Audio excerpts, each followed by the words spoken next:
Nous avons été en contact avec les deux preneurs d'otages, dans les deux lieux.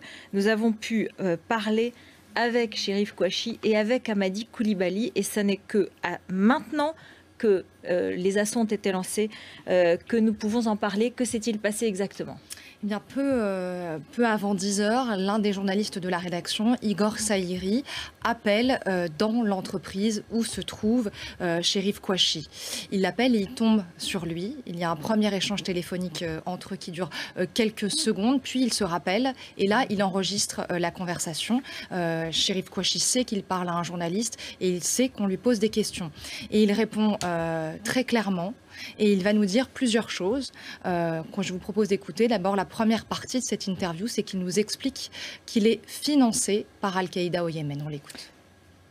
Nous, on te dit juste qu'on est les défenseurs du prophète sallallahu alayhi wa sallam et que j'ai été envoyé, moi, Chérif Kouachi, par Al-Qaïda du Yémen. D'accord. Et que je suis parti là-bas et que c'est Cheikh Anwar Al-Awlaqi qui m'a financé. Rahimahullah. D'accord, et c'était il y a combien de temps à peu près ? Ça fait longtemps, avant qu'il soit tué. Qu'Allah le fasse miséricorde. D'accord, et donc tu es revenu en France il n'y a pas très longtemps ? Si, il y a longtemps, ça veut dire les services secrets. T'inquiète pas, je les connais, je sais très bien comment j'ai pu bien faire les choses. D'accord, et là vous êtes que tous les deux, toi et ton frère ? Là, ça c'est pas ton problème. Et il y a des gens qui sont derrière vous quand même ou pas ? Ça, ce n'est pas ton problème.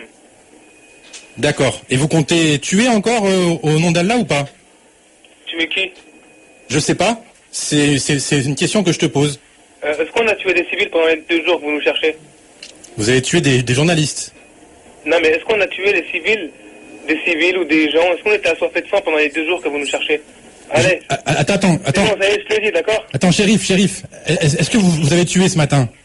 Mais on n'est pas des tueurs, nous. Nous, on est des défenseurs du prophète, on tue pas les femmes. On tue personne, nous. Nous, on défend le prophète sallallahu alayhi wa sallam. Ceux qui l'offensent, là, il n'y a pas de problème, on peut le tuer. Mais nous, on tue pas de femmes. On n'est pas comme vous. On n'est pas comme vous, nous. C'est vous qui tuez les enfants des musulmans en Irak, en Syrie, en Afghanistan. C'est vous, ça, c'est pas nous, ça. Nous, on a des codes d'honneur, nous, dans l'islam. Oui, mais là, vous vous êtes vengé quand même. Vous avez tué 12 personnes. Bien sûr, parce qu'on a vengé, t'as bien dit. Parce qu'on a vengé, exactement. Voilà, tu l'as dit tout seul, parce qu'on a vengé. Anwar Al-Awlaqi, c'est un prédicateur américain qui a vécu au Yémen et qui a été considéré comme l'une des têtes pensantes d'Al-Qaïda. Donc, il nous raconte qu'il est envoyé par Al-Qaïda au Yémen. Et puis, il nous explique pourquoi leur geste. Ils revendiquent leur geste en disant qu'ils ont vengé le prophète.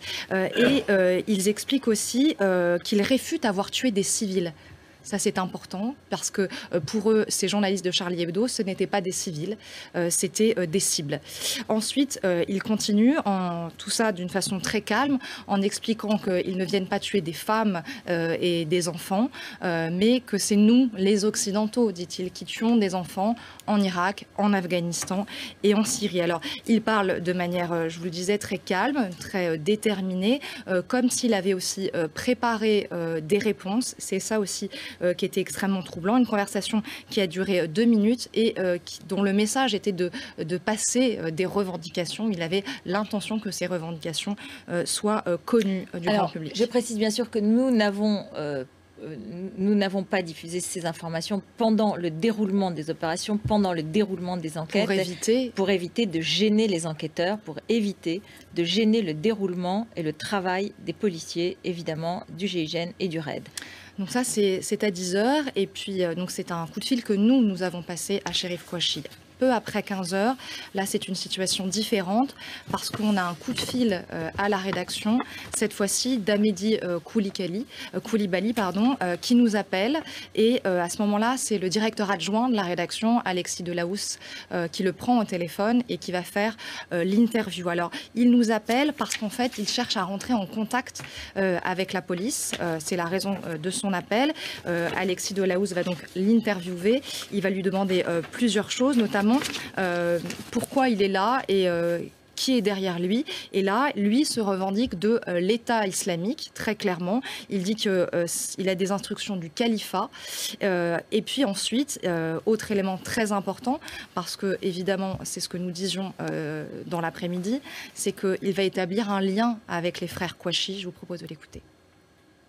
Est-ce que vous êtes en lien avec les deux frères qui ont fait l'opération à Charlie Hebdo? Oui, on s'est synchronisé pour faire les opérations. Est-ce que vous êtes toujours en lien en ce moment avec eux? Est-ce que vous avez été au téléphone récemment avec eux? Non.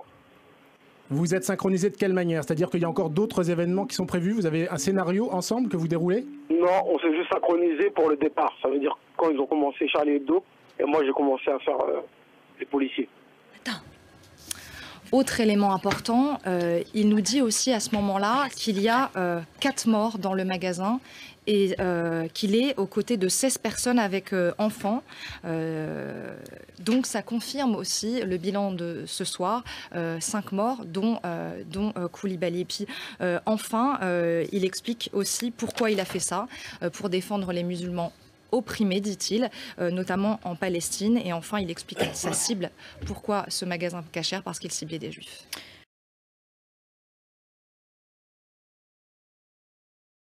Donc c'est un document tout à fait exceptionnel que vous allez entendre à présent, un document unique qui va peut-être vous permettre de mieux comprendre la logique d'un terroriste. Cet homme, c'est Amédi Koulibaly, l'assassin d'une policière municipale de Montrouge. C'était jeudi matin, assassin encore hier de 4 innocents qui avaient le seul tort à ses yeux d'être juifs. Il les a tués dans un supermarché cachère de la Porte de Vincennes à Paris. En apprenant la prise d'otage, la rédaction de RTL a appelé ce supermarché. Quelqu'un a répondu, on ne sait pas qui. Le téléphone ensuite a été mal raccroché, volontairement ou pas d'ailleurs, ce qui nous a permis de capter le dialogue entre Amédi Koulibaly et les otages. Nous n'avons bien évidemment pas diffusé cet enregistrement hier pour ne pas mettre la vie des otages en danger, mais ce matin, après une difficile réflexion, il faut le dire, nous avons choisi de vous proposer quelques extraits de ce dialogue. Ils permettent de comprendre la dérive de cet homme, Amédi Koulibaly, ce jeune délinquant français devenu djihadiste pur et dur.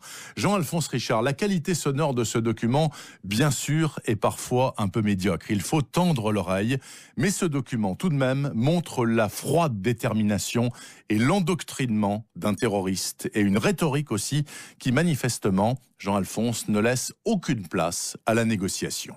Oui, il est un peu plus de 15 heures lorsque RTL tente de joindre le supermarché de la Porte de Vincennes où se déroule la prise d'otage. Amédi Koulibaly décroche, ne répond pas directement, puis raccroche mal le combiné. S'engage alors une longue conversation entre Koulibaly et quelques otages. Sur un ton direct, l'homme armé de 2 fusils mitrailleurs, sans laisser le choix du dialogue à ses interlocuteurs, entend justifier son action. Moi je suis né en France, s'ils n'auraient pas été attaqués ailleurs, je n'aurais pas fait ça. Mais eux ils attaquent. Le preneur d'otages reprend la dialectique djihadiste, fait allusion à l'État islamique. Son action, une vengeance tout à la fois contre l'État syrien et la coalition occidentale, présente au Mali, en Irak ou en Afghanistan. Comment ça se fait qu'il y avait Bachar al-Assad en Syrie? Mettez du chimique sur les gosses, que tout le monde qui torturait les gens.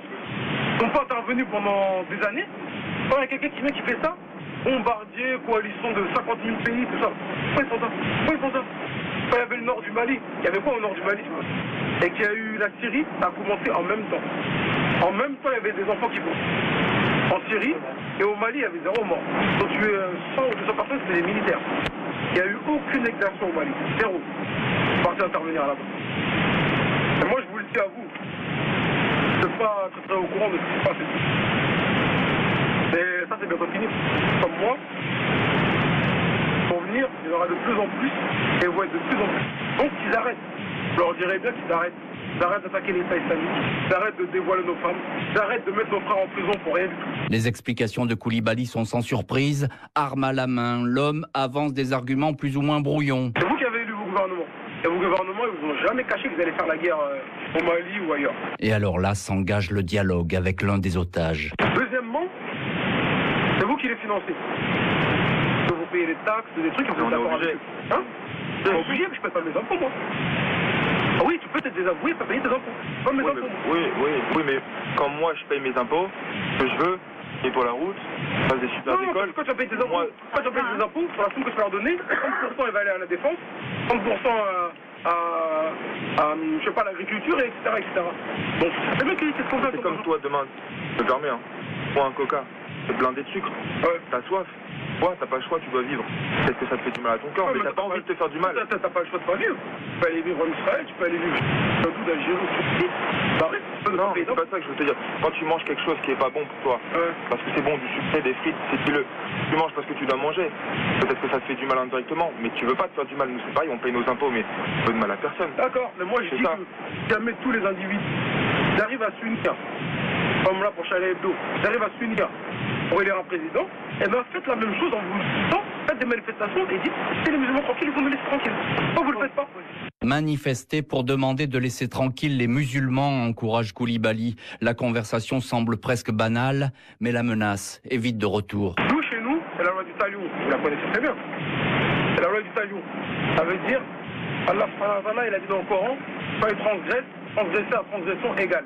C'est-à-dire que nous, à la base, si on touche aux enfants, si on touche aux femmes, si on touche aux non-combattants, si on touche aux vieillards, il faut attaquer aux hommes qui combattent. Attends, aux hommes qui nous combattent. Maintenant, moi maintenant je vous le dis à vous, vous savez pas ce qui se passe dans les pays musulmans, vous savez pas votre armée là, s'ils veulent pas mettre les pieds là-bas, ils n'arrivent pas à combattre ces gens. Ils n'arrivent pas. Bon, c'est pas ça parce que je suis un musulman. Jamais ils arriveront à nous battre. C'est pour ça que partout où ils ont été, jamais ils ont réussi. Allah il est avec nous. Un discours souvent nébuleux, pétri de haine rentrée et d'excitation, jusqu'à citer enfin le guide dont Koulibaly se réclame, Oussama Ben Laden. Comme il a dit, c'est quelqu'un que vous connaissez, Oussama Ben Laden, vous connaissez. Oussama Ben Laden, il a dit, vous n'allez jamais goûter à la paix, c'est nous qui ne pas à la paix en Palestine. Une litanie identique à celle de tous les djihadistes qui aura duré jusqu'à l'assaut des forces de l'ordre. La suite, on la connaît, les hommes du raid donnent l'assaut à 17h15. Koulibaly est tué, il a auparavant tué 4 otages et sa compagne et femme, Ayad Boumedienne, elle est toujours dans la nature. Un appel à témoins, je vous le rappelle, a été lancé.